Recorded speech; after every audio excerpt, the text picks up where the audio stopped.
The Breadwinner.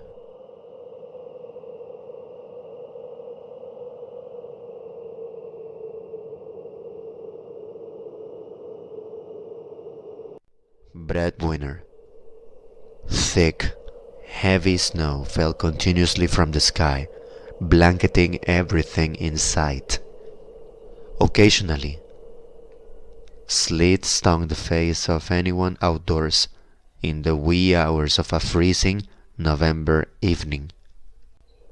Few lights burned in the icy blackness. Many had been unable to pay for their gas or electricity, and thus the city was much more like a frigid tomb after dark. The silent specter of death roamed the streets, threatening to subdue many poor lives that stubbornly refused to be extinguished. An unforeseen blizzard during the Great Depression held New York City tightly within its grip as the citizens struggled to eat and stay warm.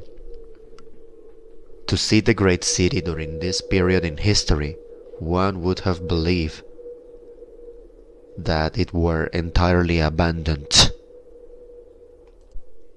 Many of the homeless sheltered where they could in the forlorn city, at the park, on the sidewalks, or in the alleys. Children roam in the streets, vulnerable yet opportunistic urchins of despondency that stole or begged for any morsel or food that could be found. People of every age, size, and color were dying regularly, succumbing entirely and silently to the bitter cold as they slept fitfully, shivering. Many others had starved to death, or were slowly starving. It was almost preferable to die in one's sleep from hypothermia, as it was commonly known that in the end one would be warm and free from the gnawing pain of an empty belly. For the many that suffer, there were those that saw the freshly deceased as an opportunity to thrive. I was one of them. I had been sitting in a dark and grimy alley next to a dumpster, malnourished and frozen. A thin sheet of discarded cardboard dropped over me, already covered in snow. I heard her long before I saw her. She coughed and staggered as she shuffled awkwardly in an oversized galoshes. A thin waif of a girl. She couldn't have been more than 11 or 12. Her disheveled and dirty blonde hair poked from beneath a tattered wool cap, and her dull brown eyes were glazed with hunger and despair. Her sodden, threadbare coat provided little protection from the blizzard raging around us. It was evident that she too would soon become a helpless victim of empty cupboards and the merciless cold.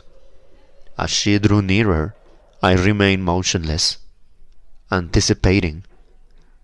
The innate will to survive drives the hunger, overriding any moral and ethical preconceptions. The palate is no longer relevant, and the knot in the stomach cares not from where, what, or whom the meal has come. I knew that it was only a matter of time before her stamina would expire, and she would collapse into the thick, wet snow that covered the filthy street.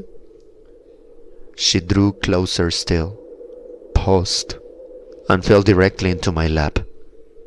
Her brown eyes stared hungrily into my lifeless own as she plunged a dagger into my heart. It made no difference. It had ceased to beat hours ago. Like I said, I was one of them, the freshly deceased.